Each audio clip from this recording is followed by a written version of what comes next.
السلام علیکم۔ آج میں آپ لوگوں کے ساتھ بات کرنا چاہتا ہوں پاکستانی توشہ خانہ فراڈ کے بارے میں۔ وہ توشہ خانہ جس پر اس قسم کی سیل لگتی ہے جس کی مثال آپ کو کہیں پر بھی کسی بلیک فرائیڈے پر بھی نہیں ملے گی۔ تو توشہ خانہ کیس میں عمران خان کو ٹھکانے لگانے کے بعد نادیدہ ہاتھ نے بالآخر پچھلے 20 سال کا ریکارڈ بھی جاری کر دیا۔ اب سوال تو یہ بنتا ہے کہ صرف پچھلے 20 سال کا ریکارڈ کیوں؟ 2002 سے پہلے کا ریکارڈ کیوں نہیں جاری ہوا؟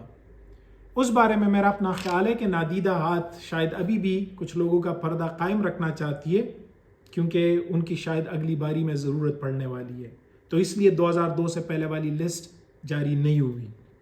جو تفصیلات جاری ہوئی ہے اس کے مطابق حکومت پاکستان کو ملنے والے کروڑوں اربوں کے تحائف وزیروں، مشیروں، ان کی اولادوں، ان کی بیگمات نے اس طرح سے کھائی ہے کہ ڈکار تک نہیں لیے۔ گاڑیوں سے لے کر گھڑیوں تک، قالینوں سے لے کے شہد کی بوتلوں اور پائن ایپلوں تک سب کچھ کھا گئے ہیں اور ڈکار تک نہیں لیے۔ جس طرح کی لوٹ مار کی گئی ہے اس کی مثال کسی جمہوری ملک میں تو دور کی بات، پرانے زمانے کے کسی راجے مہاراجے کے دور میں بھی نہیں ملتی ہوگی۔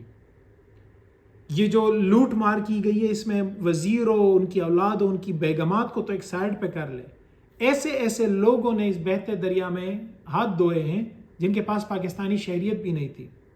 مثال کے طور پر حسن نواز شریف کے بیٹے، اس کے اپنے مطابق اس کے پاس پاکستانی سٹیزن شپ ہی نہیں ہے، وہ برطانوی شہری ہے، اس نے بھی لاکھوں کی گھڑی لی ہے۔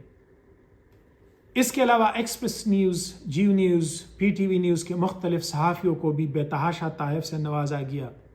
مزے کی بات تو یہ ہے کہ لوٹ مار تو ایک طرف ہو ہی رہی تھی، یہ سب کچھ تو چل ہی رہا تھا، دوسری طرف سے ان چوروں نے جو توشہ خانے کی قیمتوں کا تعین کرنے کا جو سسٹم بنایا ہوا تھا اس میں پہلے سے گپلے کا انتظام کیا ہوا تھا کہ جو قیمت لگے وہ آلریڈی 40-50% کٹ ڈاؤن ہو۔ میں مثال دیتا ہوں، میں نے جب رات کو توشہ خانے کی لسٹ پڑھی ہے تو اس میں ایک آئی فون 13 کا بھی ذکر تھا جو ایک نیوی کے ایک چور کو ملا ہے۔ اب میں نے جا کے گوگل سے چیک کیا کہ پاکستان میں آئی فون 13 کی قیمت کیا ہے، جو کہ دکھا رہا تھا کوئی 2.5 لاکھ، آپ کو میرے سے بہتر اندازہ ہوگا۔ اسی 2.5 لاکھ والے فون کی قیمت توشہ خانے میں 1,36,000 روپے رکھی گئی اور پھر اس چور کو کوئی پتہ نہیں 50-56 ہزار میں وہ فون بیچا گیا۔ اب آپ صرف اندازہ لگائے کہ اس مرسڈیز کی صحیح قیمت کیا تھی جو نواز شریف نے لی تھی، اس بی ایم ڈبلیو کی اوریجنل قیمت کیا تھی جو زرداری نے لی تھی، اس گڑی کی اصل قیمت کیا تھی جو عمران خان نے لی تھی، وغیرہ وغیرہ۔ گڑیاں، قالین، زیورات، موبائل فونز، یہ تو دور کی بات ہے۔ اگر توشہ خانے سے ایک سوئی بھی لی گئی ہے تو کیوں؟ یہ تحفے ان کو ذاتی حیثیت میں ملے تھے یا یہ حکومت پاکستان کو ملے تھے؟ یہ تحفے ان کے باپ کے میراث تھے یا یہ تحفے پاکستانی عہدیداروں کو ملے تھے؟ یہ کروڑوں اربوں کے تحائف کیا یہ بیچ کر بے گھروں پر یہ پیسے خرچ نہیں کیے جا سکتے تھے؟ یہ کروڑوں اربوں کے تحائف بیچ کر کیا یتیموں پر نہیں خرچ کیے جا سکتے تھے؟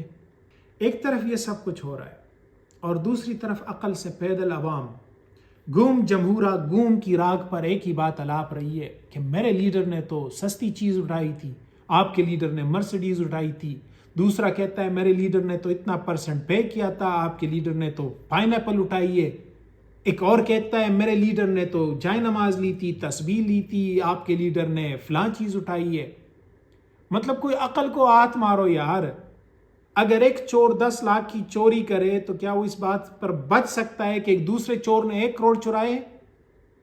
ایک سیاسی پیادہ، ایک عقل سے آری سیاسی ورکر اس بات پر فخر کرے گا کہ میرے لیڈر نے تو گڑی چرائی تھی، آپ کے لیڈر نے مرسڈیز چرائی ہے، میرے لیڈر نے تو 10 تحفے لیے تھے، آپ کے لیڈر نے 20 تحفے لیے تھے۔ وہ یار اونٹ رے وونٹ، تیری کون سی کل سیدھی؟ چاہے نواز شریف ہو، چاہے زرداری ہو، چاہے عمران خان ہو، یہ سب کے سب چور ہیں۔ یہ نادیدہ ہاتھ کے کھلونے ہیں، یہ نادیدہ ہاتھ کی ڈگڈگیاں ہیں۔ کبھی عوام کے سامنے ایک ڈگڈگی بجائی جاتی ہے، کبھی دوسری ڈگڈگی بجائی جاتی ہے، اور عقل سے پیدل عوام گوم جمورا گوم کی راگ الاپ کر بھنگڑے ڈال رہی ہے. ہمارے حالات، پاکستان کے حالات تب تک نہیں بدل سکتے جب تک ہم دوسرے کے لیڈر پر انگلی اٹھانے سے پہلے اپنے لیڈر کا گریبان نہ پکڑے کہ بھائی جان وہ تو تائی چور، زرداری اور نواز شریف تو تئی ٹھگ، ہمیں پہلے سے پتا تھا، اسی لیے آپ کو سپورٹ کر رہے تھے. آپ بتاؤ، آپ بھی تو چور ہی نکلے نا. آپ نے بھی اسی بہتی گنگا میں ہاتھ دھوئے جس میں وہ دھو رہے تھے. تو فرق کیا ہے آپ میں اور ان میں؟ وہ بھی روتا رہا کہ مجھے کسی نے کام نہیں کرنے دیا، آپ بھی اپنی حکومت کی 4 سال بعد رو رہے ہو کہ آپ کو کسی نے کام نہیں کرنے دیا. تو فرق کیا ہے؟ جب تک ہم یہ سوال نہ کریں، جب تک ہم اپنے لیڈرز کا گریبان نہ پکڑیں، جب تک ہم ان کا احتساب نہ کریں، ہم اسی طرح رلتے رہیں گے، اسی طرح مرتے رہیں گے. اس کی وجہ یہ ہے کہ جن سے ہم انصاف مانگ رہے ہیں وہی ٹھگ تو ہمیں لوٹ رہے ہیں. جن لوگوں کی طرف ہماری نظریں ہیں کہ بھائی عمران خان آئے، زرداری آئے، نواز شریف آئے، اس ملک کو بچائے، توشہ خانہ کیس سے ثابت ہو گیا کہ سارے ٹھاگے. میں اپنی اگر پرسنل اوپینین دوں تو میں نے اگر عمران خان کو سپورٹ کیا تھا، میں نے عمران خان کو اس لیے تو سپورٹ نہیں کیا تھا کہ وہ نواز شریف سے اچھا ہوگا. میں نے عمران خان کو اس لیے تو سپورٹ نہیں کیا تھا کہ وہ زرداری کا بہتر ورژن ہوگا. میں نے عمران خان کو اس لیے سپورٹ کیا تھا کہ میرا خیال تھا وہ مختلف ہوگا. لیکن اگر عمران خان بھی اسی صف میں کھڑا ہے، انہی کی طرح مال مفت دل بہرحم والا کام کر رہا ہے، تو پھر فرق کیا رہتا ہے؟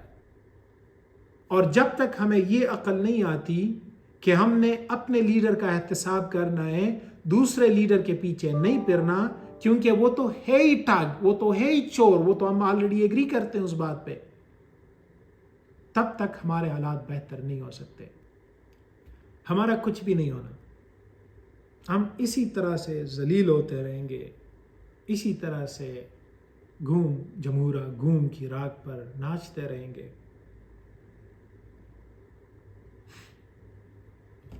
کوئی کہتا تھا پاکستان سپر پاور بنے گا. Good luck with that.